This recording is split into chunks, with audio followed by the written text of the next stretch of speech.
भगवान श्री हरि गरुड़ पुराण में कहते हैं, संसार में जन्म लेकर मनुष्य अपने पूर्व जन्म में संचित किए हुए पुण्य और पाप से अच्छे बुरे फलों को भोगता है। शेष अशुभ कर्मों के संयोग से शरीर में कोई रोग हो जाता है। रोग और विपत्ति से युक्त और जीने की आशा से वो प्राणी उत्कनिष्ठ रहता है। युवावस्था का वेदना ही ये प्राणी स्त्री पुत्रों से सेवित होने पर भी जरावस्था को प्राप्त होता है। बलवान काल सर्प के समान एकाएक उसके सिर पर आ पहुंचता है। वृद्धावस्था के कारण रूपहीन होकर घर में मृतक के समान रहता है। गृह स्वामी द्वारा अपमान युक्त दिए हुए आहार को श्वास के समान खाता है। रोग और मंदाग्नि के कारण आहार में भी कमी आ जाती है और चलने फिरने की शक्ति घट जाती है। चेष्टाहीन हो जाता है। जब कफ से स्वर नलियां रुक जाती है, आवागमन में कष्ट होता है। खांसी और श्वास के वेग के कारण उसके कंठ में घुर घुर शब्द होने लगता है। चेतना रहने के कारण शैया पर पड़ा हुआ सोचता है। बंधु वर्ग से घिरा हुआ वो प्राणी मृत्यु के संदिग्ध आता रहता है। बुलाने से भी नहीं बोलता। इस प्रकार अभी कुटुंब के पालन पोषण में जिसकी आत्मा लगी रहती है, उस कुटुंब के प्रेम की वेदना से रोता हुआ वो प्राणी कुटुंब के बीच ही मर जाता है। हे गरुड़, मृत्यु के समय देवताओं के समान उस प्राणी की दिव्य दृष्टि हो जाती है। वो संसार को एकमय देखता है। कुछ भी बोलने में असमर्थ हो जाता है। इंद्रियों की व्याकुलता से चैतन्य प्राणी भी जड़ के समान हो जाता है। इस कारण सिर पर खड़े यमदूतों के भय से प्राण अपने स्थान से चलानमय हो जाता है। प्राण वायु से निकलते समय उस मरते हुए प्राणी का एक क्षण भी कल्प के समान बीतता है। 100 बिच्छुओं के काटने से जैसी पीड़ा होती है, वैसी ही पीड़ा प्राणों के निकलते समय भी होती है। यमदूतों के भय से उस जीव के मुख से लार और फेर निकलने लगती है। फेन गिरने लगता है। पापियों की प्राणवायु गुर्दा के मार्ग से बहिर्भूत होती है। प्राण निकलते समय जो यमदूत पहुंचते हैं, वे क्रोध से लाल नेत्रों वाले भयानक मुख, पाश और दंड को लिए नग्न शरीर, दांतों को किटकिटाते हैं। ऊपर को उठे केश वाले कौवे के समान काले टेढ़े मुख वाले विशाल नख रूपी शस्त्र वाले इन यमदूतों को देखकर भय से वो प्राणी मलमूत्र त्यागने लगता है। हाय हाय करता हुआ वो पुरुष शरीर से निकलकर अंगुष्ठ मात्र शरीर को धारण करता है और मोहवश अपने घर को देखता है। उसी समय वो यमदूतों द्वारा पकड़ा जाता है। यमदूत उस अंगुष्ठ मात्र शरीर को यातना रूपी शरीर से ढक गले में रस्सी बांधकर इस प्रकार ले जाते हैं जैसे अपराधी पुरुष को राजा के सिपाही पकड़ कर ले जाते हैं। वे यमदूत इस प्रकार उस जीव को ले जाते हुए मार्ग में नरकों के भयानक त्रासों का वर्णन बारंबार करते हुए डराते हुए ले जाते हैं। तो यमदूत कहते हैं, अरे दुष्टात्मा, तू शीघ्र चल, तुझे यमलोक को जाना है और कुंभी पाक आदि नरकों में रहना है, उनका कष्ट सहन करना है, अतः तू देर मत कर। यमदूतों की ऐसी वाणी को सुनता हुआ तथा अपने बंधुजनों के करुण विलाप को सुनता हुआ वो जीव हाय हाय करता है।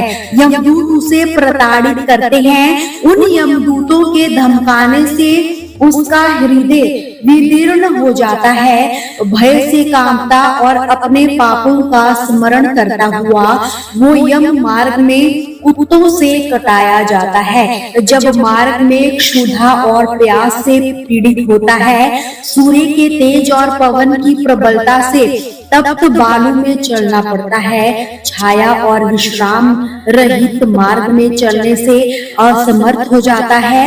तब उस जीव को कोड़ों से मारते हुए यमदूत घसीटते हैं। ऐसे कठिन मार्ग में चलने से थक कर वो गिरता है, मूर्छित होता है तथा फिर उठता है। इस प्रकार वह जीव अंधकारमय मार्ग यमलोक में पहुंच जाता है। वो जीव 3 अथवा 2 में यमलोक में पहुंचाया जाता है। वे दूत उसको घोर नरक की यातनाएं दिखाते हैं। यमलोक में पहुंचकर वो जीव यमराज के दर्शन तथा एक मुहूर्त में घोर नरकों की यातना को देखकर यमराज की आज्ञा से फिर मनुष्य लोक में आ जाता है। यहाँ आने पर वह वासनाबद्ध जीव पुनः अपने पूर्व शरीर में प्रवेश करने की इच्छा करता है, परंतु यमदूत उसे अपने पाश से बांधे रहते हैं।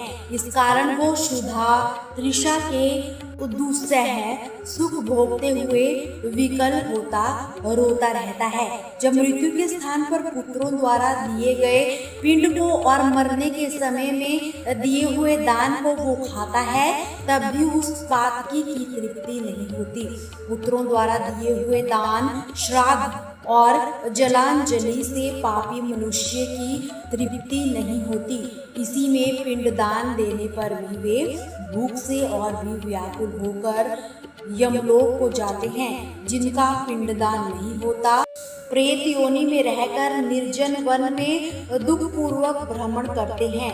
बिना भोगे कर्म का क्षय करोड़ों कल्प तक नहीं होता और बिना यम की यातना भोगे जीवों को पुनर्जन्म भी नहीं मिलता। इसी से पुत्र को 10 दिन तक पिंड दान करने का विधान है। उस पिंड के प्रतिदिन 4 भाग होते हैं। उनमें से 2 भाग पंचभूतों के लिए होते हैं, जिनसे देह की पुष्टि होती है। तीसरा भाग यमदूतों को मिलता है और चौथा भाग उस प्रेत को खाने को मिलता है।